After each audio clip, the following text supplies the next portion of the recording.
Welcome to the seventh edition of Behind the Helmet, where we're joined by NTT IndyCar Series driver Sting Ray Robb. I'm your host, David Hoffman, and I'm joined by the driver of the number 51 Honda for Dale Coyne Racing with Rick Ware Racing, Sting Ray Robb. Sting Ray, how you doing?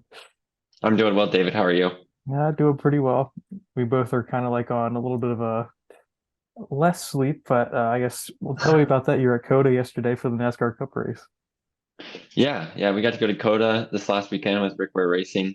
Just got to support Cody and Jensen. They had their work cut out for them this last weekend, but it was fun to be there for the whole show. I mean, it was crazy. The fan turnout was great, and I think there was over 30, 34 cars, 35 cars there on the grid. So you talk about a big field of drivers there. It was fun to watch. And you mentioned Jenson Button. I mean, that's got to be pretty crazy. Did you get to talk to him at all? I mean, former F1 champ. That's pretty cool.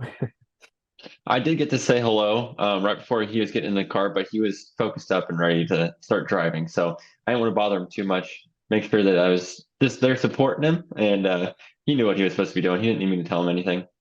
Yeah, he did a pretty decent job. What, 18th after all that melee there at the end. So definitely can't complain with that. Absolutely. So yeah, 1 week down in the IndyCar season for you.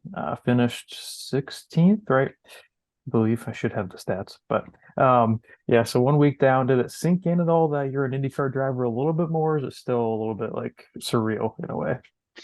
I think it did sink in a bit more. And I think that I said this on the last time we talked was, I think that once I got into the race, that's like when it finally clicked, like, okay, this is what I'm doing.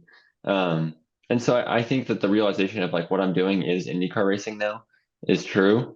And off track, I still don't really feel like it is. I was walking around the paddock yesterday and people would recognize me, whatever else. And they'd see the NTT IndyCar logo on my shirt or whatever. And it was just like, another day at the racetrack for me, but for them, they're like, "Oh wow, like congrats, like so good to see you here. Like, what are you doing here?" And like I got to sit in on the drivers meeting for the rest of the drivers there, and I felt like I was sitting next to legends, which I am. I'm sitting next to living legends in my mind. I'm still a race fan, very much so, but um, yeah, it's cool to be in a situation where I can kind of enjoy life as a driver and as a fan all at the same time. So yeah, I'm looking forward to it. I think now it's more of a realization of going forward, how do I get further up in the field? St. Pete was a crazy race. And so for me, I just know I want to do better and I know the team's capable of doing better. So we're just going to keep working on that. And obviously, we got Texas here, another crazy event, but we'll get to that here in a second. A little shout out to our viewers on YouTube. With over 220 views, you guys were the who made it the most watched episode of Behind the Helmet with Sting Ray Robb, and so that's pretty cool. Hopefully, we continue to get those numbers up. But maybe we'll do a little giveaway with merch whenever that stuff gets off the boat. I mean, who knows? I like it. That sounds great. But starting off, take me through the weekend at St. Pete, going through the motions of an IndyCar driver walking through the paddock for the first time, and going through just everything with an IndyCar driver does during the weekend. Yeah. The actual event was amazing. I think this is one of the best turnouts that St. Pete has had, at least in a long time. And so for me, it was cool to see the fans just walking around, running through pit garage there. And, we had a bit of a rough weekend. I hit the wall Saturday in practice. And so the team had to work their tail ends off to get the car back together for qualifying. And even then, we were still on our back foot. So qualifying wasn't near as well as we wanted it to go. But like the overall uh, feeling of the weekend, I think was, not so much overwhelming, but just kind of like feeling out what it's like to be an IndyCar driver now. Um, I think emotionally, I felt very, very calm and collected, and I no pressure. We're kind of just setting the standards, right? Setting that baseline so that we can work from that for the future. And so it's kind of funny sitting on the grid right before the race. I had my mom next to me, doing like the whole national anthem and everything, and she was freaking out, it seemed like. I was like, Mom, like, are you okay? Are you gonna be okay? And she's like, Yeah, are you not like nervous? I'm like, No, I think I'm less nervous now than I was a year ago starting here for the Indy Lights race. She's like, Huh, that's weird. I'm like, Yeah, it is weird. Oh well. And something went on, whatever. But it was kind of cool to feel that sort of calm and confidence that has come from time in the seat.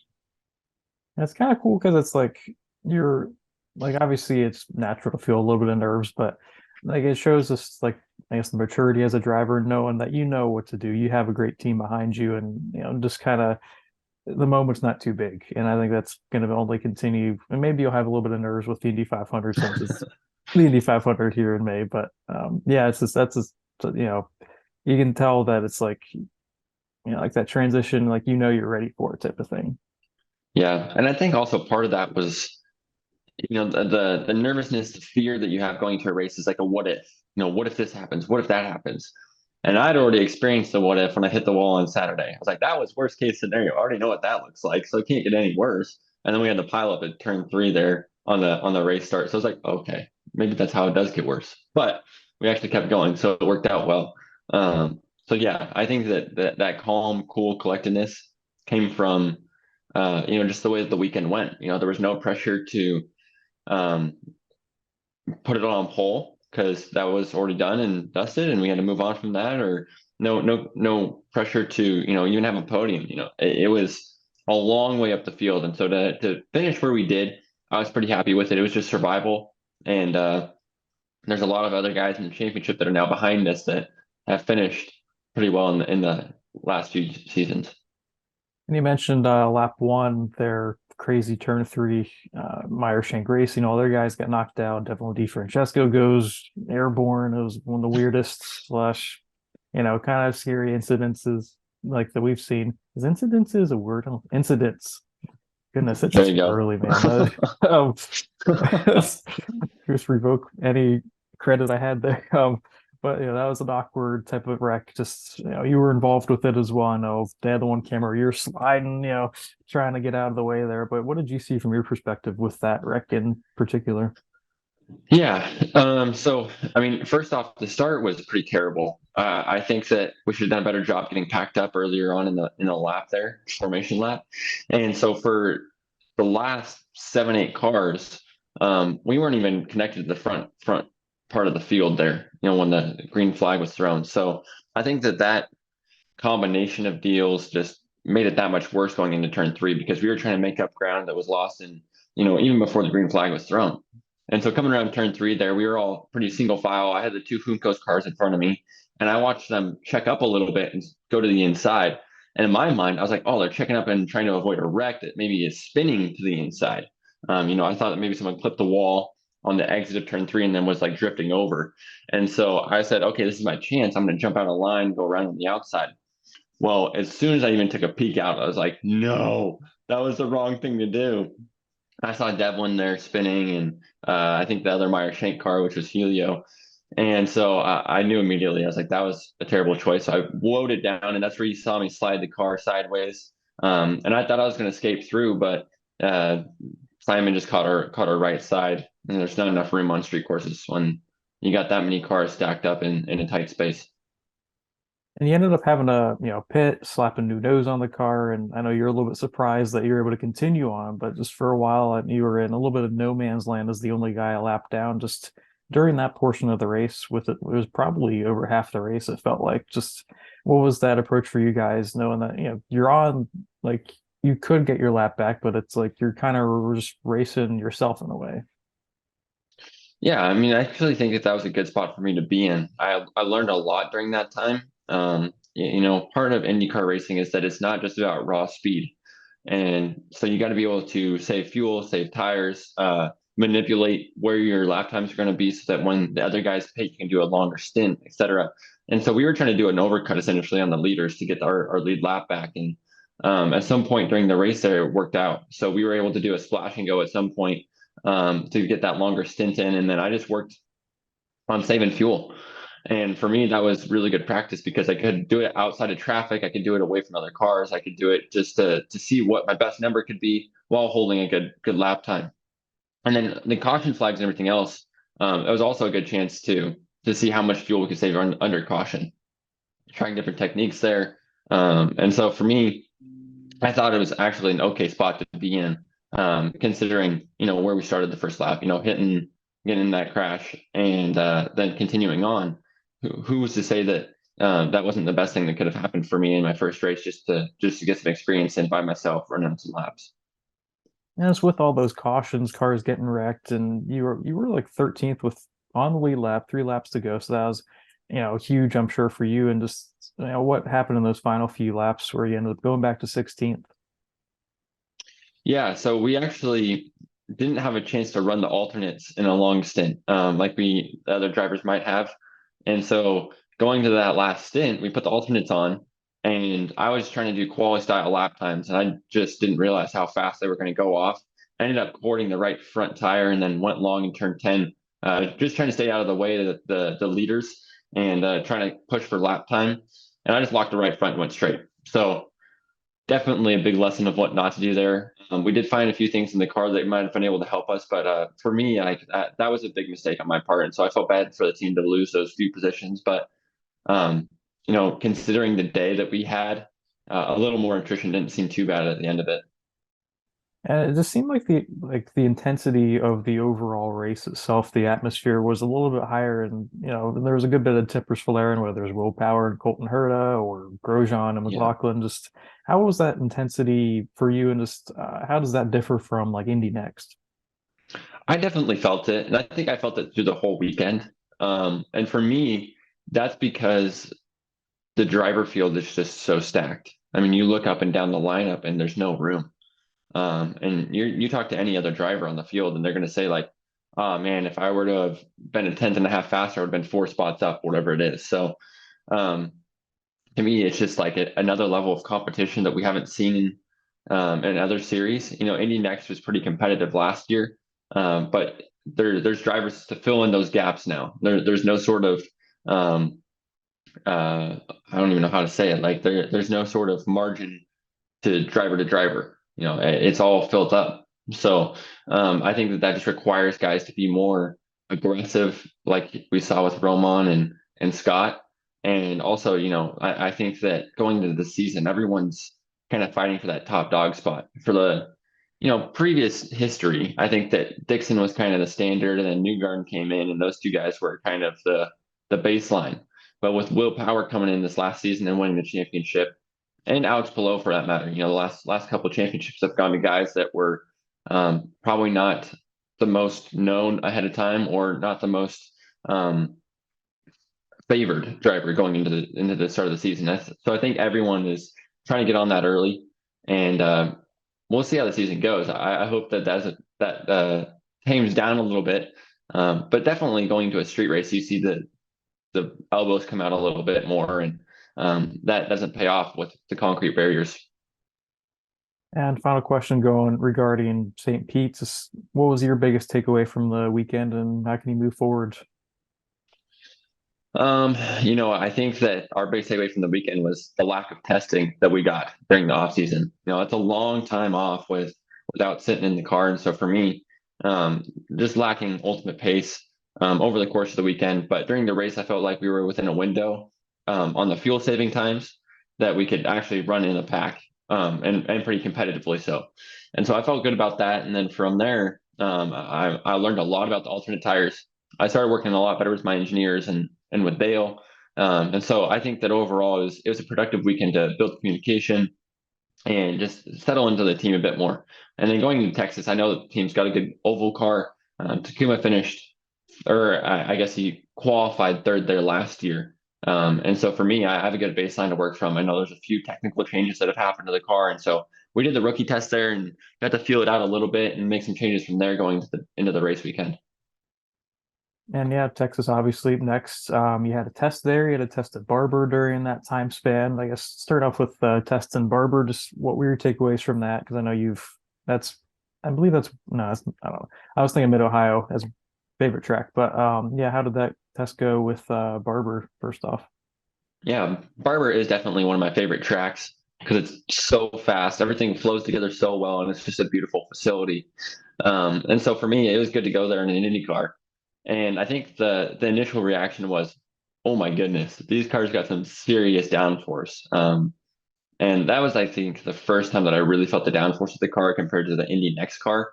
Thermal was probably similar for high speed, but I didn't have that baseline to feel what it was like compared to last season's car that I was in. And so I guess the test day went all right. we didn't have the pace at the end of the day that we wanted to. And I think that, small things here and there would have moved us up even a half second. So those are big steps to be taking in IndyCar.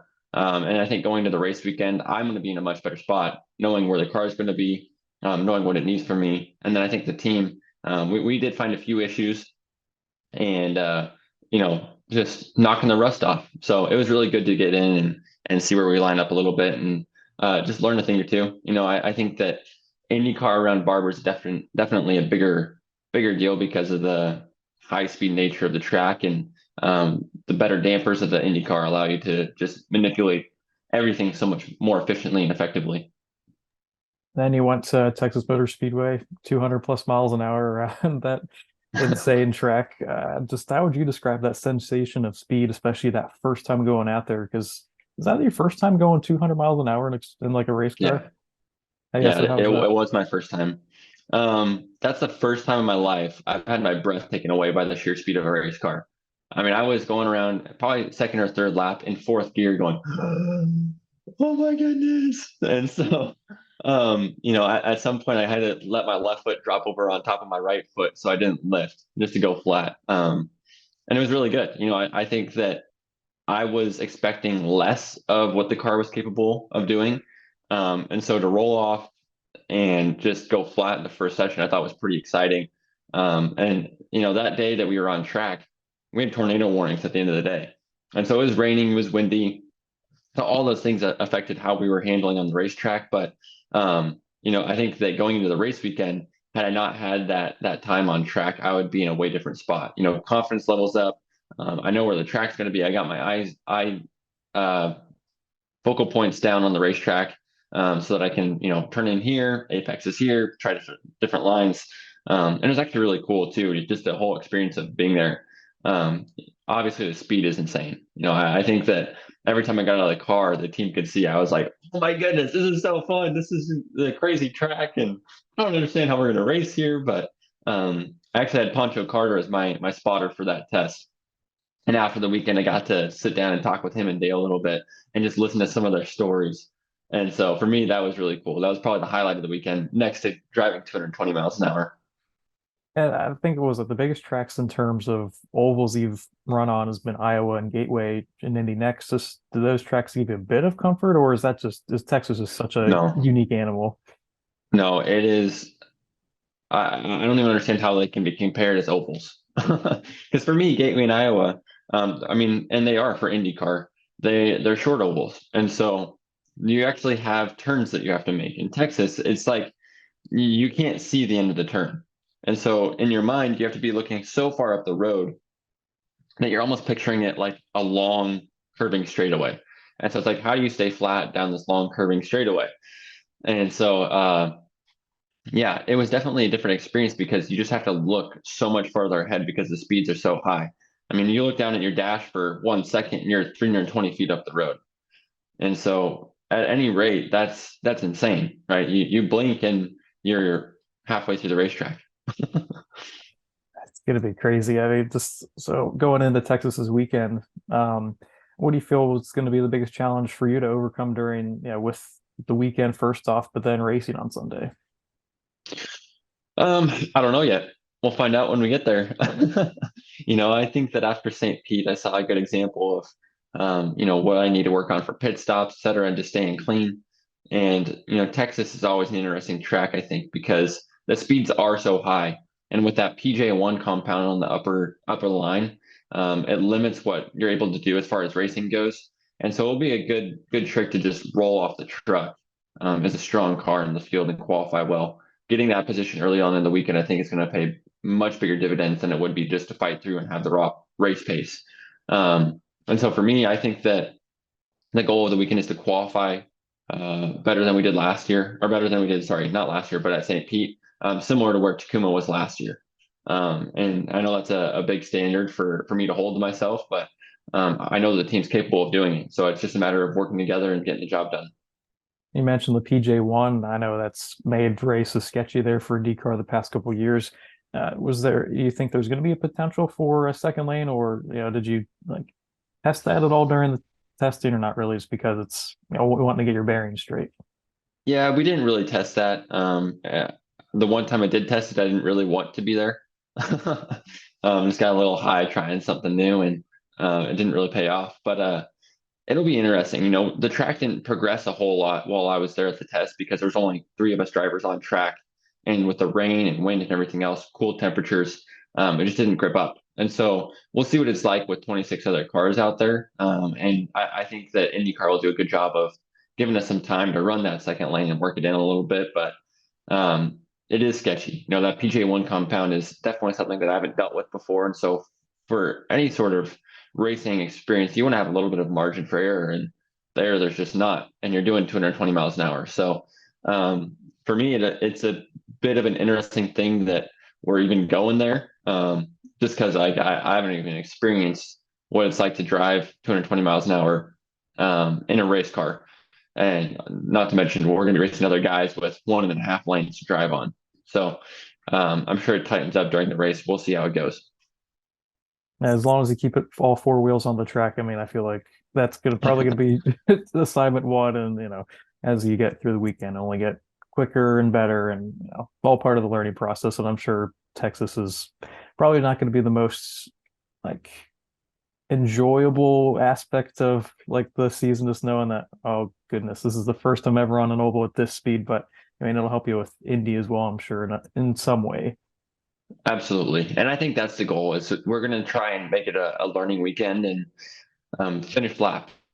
I said at the beginning of the season that the goal is just to spend the first four races of the year finishing every lap and not making mistakes. And so for me, part of that is, I want to qualify better, and that's just the driver and me wanting to do more.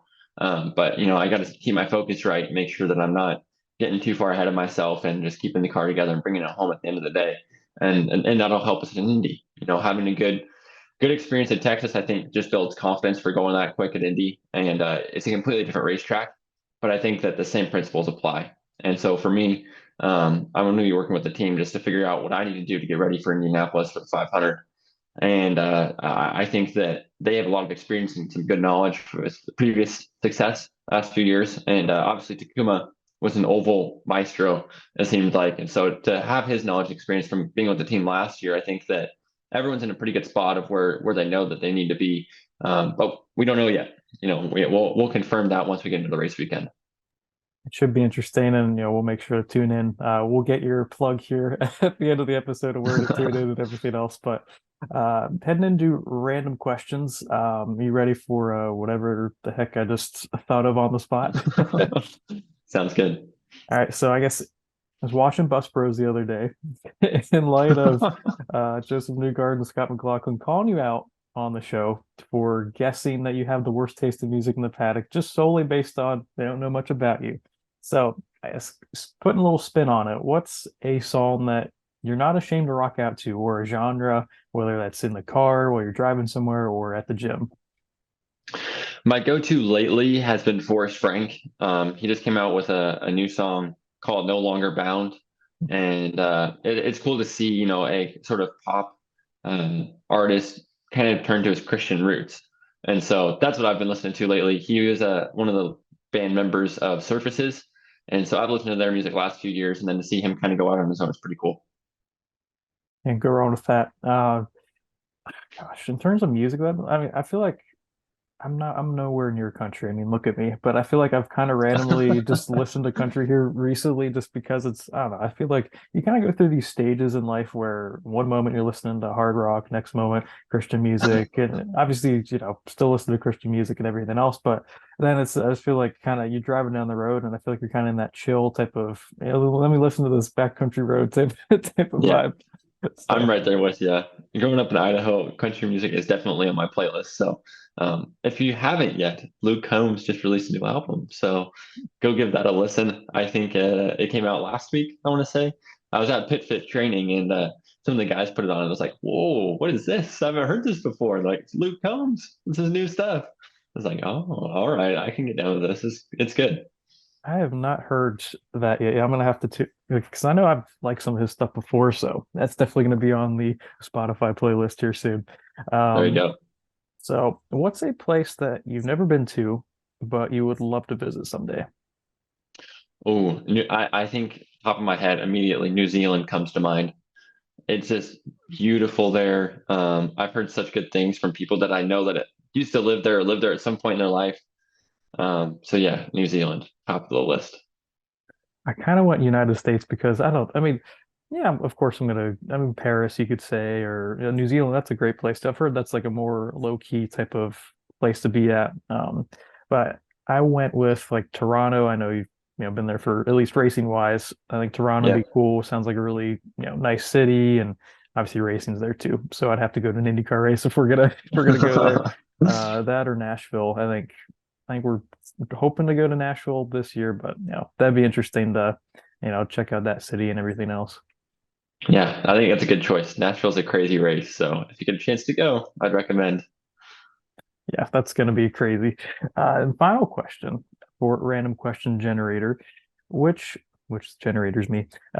Which snacks are a must-have for road trips? Road trip snacks. Oh man, I've spent too much time on the road to pick one. Variety is always good when you're stuck in the car for many hours. But for me, I've always really enjoyed the peanut butter pretzel bites. Those are a go-to. And I always have a little bit of jerky in the back seat ready to go whenever I get the need for some protein. Um, I think I've always used sunflower seeds actually on road trips. Those keep me awake. And so that's kind of a hack for long road trip days is to pop some sunflower seeds in your mouth and just head on your way. That's funny. It's like I know my grandpa, he had flower, like the flower seeds for how many years? Like it's like the Davids, and it's always iconic. It's like, names David, but Yep. I've never had those before, but I'm gonna have to at some point. But yeah, you mentioned like a jerky. I was had like Slim Jim type of thing, a beef stick. I think those are type like packed with proteins. That always helps. I think granola bar, like a little these wheat thins slash cheese type of like combo thing that Oh you just yeah. kind of put them together and you're like, oh, this is just fantastic. So I'd Yeah, say I those like are it. definitely top on the list for sure. So that's honestly all the time that we have today for episode 7. Look out for the next episode of Behind the Helmet here soon. We appreciate you guys for tuning in. You can follow this podcast on Twitter and Instagram at Behind Catch. Stingray, where can we follow you first off? Well, if you guys want to watch the races, you can watch on the NBC Sports broadcast or on the NBC Sports app, which is Peacock TV.